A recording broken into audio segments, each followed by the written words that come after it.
Hi vlog! This is Mary Von Avila from BSCE 4D. So, I decided to plant papaya tree. Since hindi ako makakatanim ng native trees because of the location and nag-rent lang kami dito sa apartment namin. Kaya nagpaalam na lang kami sa landlady na magtanim sa pot sa labas nila. So, since mahilig yung landlady namin sa papaya, and then yung seeds nila, tinatapon lang nila sa garden nila. So, may mga tumutubo na papaya. So, kukunin ko yung ibang ligaw na papaya doon. And then, i-replant ko siya sa pot. You can grow papaya on pot as long as yung pot mo malaki enough para mag-cultivate ng papaya. Meron ng pangkukay at pasok. So, may nahanap yung kapatid ko na ganito. Yun na lang gamitin ko pang hukay.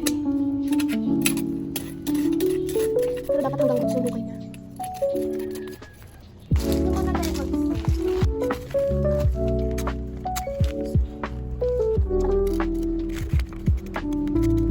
kukuha naman kami na tubig. So, alam nyo ba guys, na ang papaya, yung fruit mismo, rich siya sa nutrients na vitamin A, vitamin C, and vitamin D. Also, antioxidant din siya. So, yung leaves and seeds niya, ginagamit yun as traditional medicine, anti-inflammatory, also sa infection. Yung papaya fruit, yung latex nun, kung hindi nyo alam yung latex, insert picture, yung pulot tawag sa Bicol, yung pulot niya, latex yon na meron siyang enzyme called papain. And then, yung papain, ingredient siya na madalas ginagamit sa medicine, cosmetics. Yes. Since pansin nyo na maraming cosmetics products na may ingredient ng papaya, nakalagay dun sa mismong drawing papaya. Ang papain, good for pang-exfoliate siya.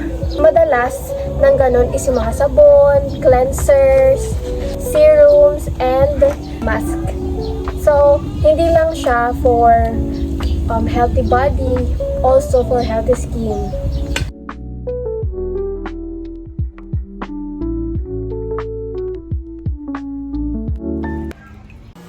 Bakit mahalaga magtanim? Para hindi magbaha.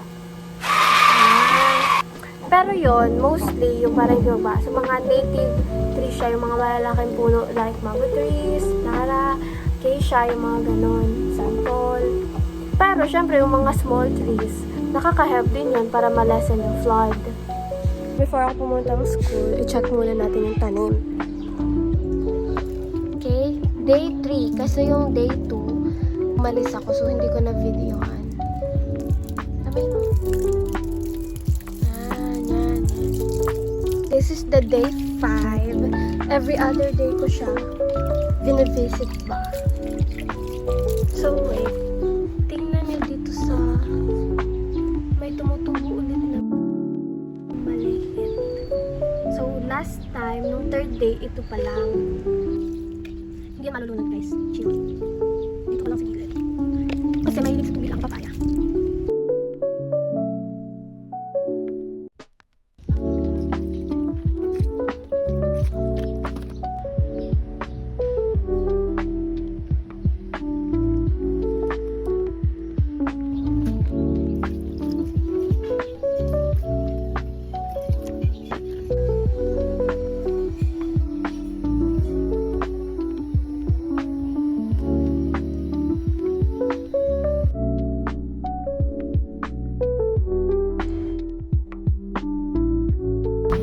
So, hindi ko na siya didiligan kasi umulan kahapon.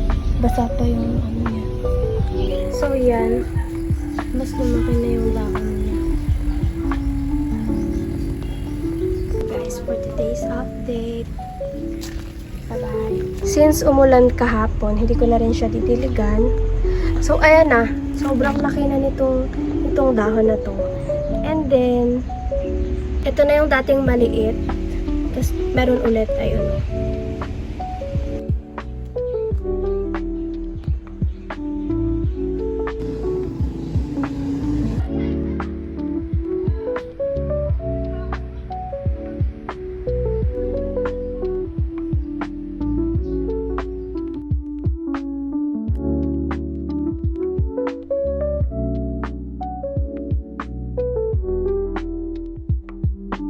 This simple tree planting activity contributes to a greener environment by helping reduce carbon dioxide, improve the air quality, and also support the biodiversity. Through this experience, I learned that even a small action like planting a papaya tree can make a big difference or big impact to our planet.